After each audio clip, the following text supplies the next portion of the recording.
Hey hey hey, Sornella. Tu sais, la nana qui a toujours un bonnet en satin sur la tête. La meuf qui dit toujours ce qu'elle pense, sans filtre, mais avec toujours un peu d'humour. Et l'idée est de vous partager ma vie, sans tabou ni filtre, et pouvoir en tirer des enseignements, grandir et s'élever ensemble finalement. J'ai une mission, si tu déprimes, culpabilises ou autre, vous montrer qu'on est ensemble et que finalement on vit toute la même chose. Écoute, t'entends?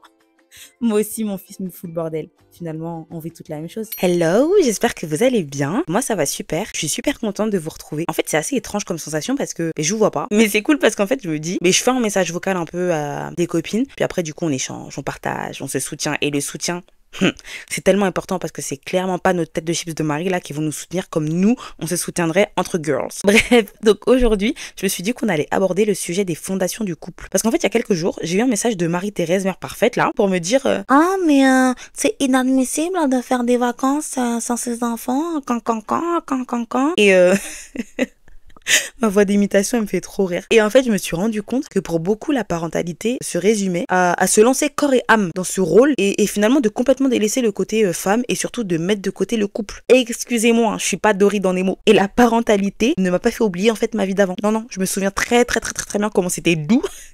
Mais voilà, il est hors de question que le fait que je sois parent fasse oublier la personne que j'étais avant, ma vie de femme à part entière et surtout ma vie de couple. En fait, quand on a des enfants, c'est normal, ça demande beaucoup d'énergie et surtout le premier, on découvre un peu ce que c'est tout nouveau et même après.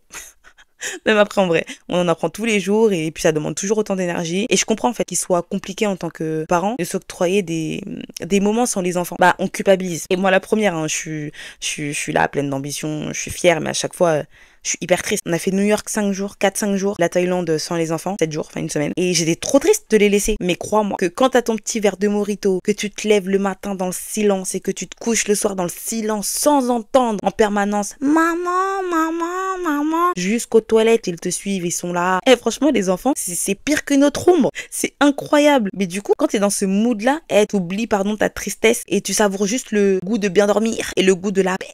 Tout simplement. Alors franchement, mes fils, je vous aime. Mais ciao, bye. Vous savez, en fait, moi, j'ai pleinement et totalement conscience que tête de chips et moi, on représente la base, le noyau. À l'image, vous voyez, de la base du château de cartes qui doit être solide, au vu de la fragilité de la chose, une famille, c'est pareil. Il faut que les fondations, que la base, elle soit solide. Et ça, de manière individuelle, comme à deux. Je fais en sorte et je souhaite être épanouie en tant que personne à part entière, en tant que femme. Tête de chips aussi, je souhaite qu'il soit épanoui, voilà, qu'il ait ses moments à lui, en tant que tête de chips. Mais on doit aussi être épanoui en tant que couple, que on puisse ensuite être épanoui en tant que famille. Et comment en fait entretenir ces fondations? C'est en passant du temps qu'à deux. Alors oui, quand les enfants sont au lit, on est à deux, on partage un peu, on échange, mais c'est pas pareil. Déjà t'es dans la routine du quotidien, dans le vas-y, t'es fatigué, rien que ça gueule là, être saoul. Toi t'as pas forcément envie de parler tout le temps. Et puis même t'es pas à l'abri d'avoir l'un des mioches là qui viennent pour caca, pipi, cauchemar nocturne, les gens passent et ils aiment trop trouver des excuses pour ne pas dormir. Après nous notre kiff c'est le voyage. Mais j'ai conscience que ce soit onéreux. Et comme vas-y en fait ils nous prendront pour des blaireaux. Et il y a toujours une excuse pour que la vie soit de plus en plus chère. Avant, c'était le Covid, puis après, c'était l'Ukraine, etc. Et vas-y, bref, ils nous prennent pour des bénévoles, c'est trop. Mais du coup, il y a quand même d'autres moyens de passer du temps à deux, genre un petit resto, même un kebab. Un kebab, moi j'aime bien. Même un date au kebab, faut savoir que nous, nos premiers dates avec tête de chips, c'était ça. C'était, on allait au grec, McDo, KFC, des trucs simples, mais des trucs qui font kiffer. Ah, moi j'adore. Moi je suis pas compliqué, il m'emmenait au KFC, j'étais grave contente. Mais vas-y, c'est un crevard, il a même pas payé. Ou sinon, à la place du resto, juste un petit week-end, à quelques kilomètres de la maison. Ou même si vous avez l'occasion de faire garder les enfants par les grands-parents, par exemple, ou d'autres personnes, pour que vous puissiez juste passer une soirée genre à deux. En fait, l'idée, c'est pas être que dans ce rôle de parent, mais plutôt de reprendre, genre de manière ponctuelle, un peu ce rôle de couple et de montrer à l'autre qu'il a toujours de l'importance à nos yeux et que il se sente pas délaissé, comme une vieille chaussette là qu'on laisse. D'ailleurs, en parlant de chaussettes, il y a celle de tête de chips qui traîne en face de moi là. Lui, il se prend vraiment pour le petit poussé à semer ses affaires partout, avec ses pieds qui puent le maroilles là. Purée, il me fout la rage.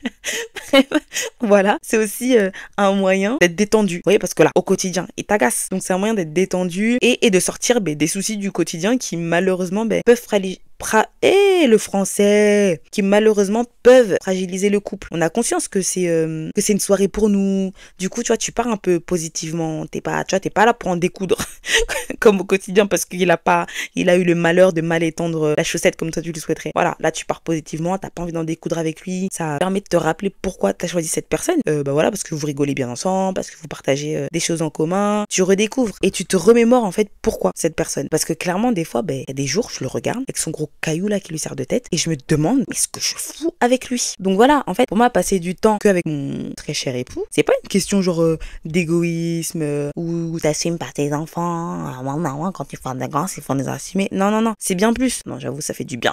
Purée, est-ce que ça fait du bien? Mais c'est quand même bien plus. C'est un moyen de faire en sorte que la dynamique familiale, elle soit pérenne. Quand on a des enfants, enfin, pour avoir des enfants heureux, mais ça passe par des parents épanouis. Puis même nous, les enfants, mais c'est fatigant, ça a trop d'énergie à dépenser, ça demande une attention particulière et qu'on soit focalisé sur eux, c'est tout à fait normal. Mais c'est fatigant. Mais on dirait que c'est tabou de dire qu'ils m'épuisent. Je suis désolée, c'est le cas. Je les aime de tout mon cœur, mais ils aspirent mon âme. Au bout d'un moment, mais même toi, t'es fatigué de ton enfant. Ça te fatigue quand t'es trop fatigué, quand tu crées tout le temps, quand t'es sur les nerfs, t'as pas envie de t'investir à 100% sur une personne. Et donc là, tu prends du temps pour toi, de temps en temps, tu penses à ton bien-être et quand tu reviens, t'offres à tes enfants des parents heureux et des parents totalement dédiés à eux et finalement, c'est le plus beau cadeau que je puisse leur offrir. Après voilà, encore une fois, je comprends que pour certains, ce n'est pas évident. Je comprends chaque point de vue, mais j'ai hâte d'entendre le vôtre. Franchement, avouez, ça c'est une belle phrase de fin. Voilà, en tout cas, c'est la fin du podcast. N'hésitez pas à me donner votre avis en commentaire.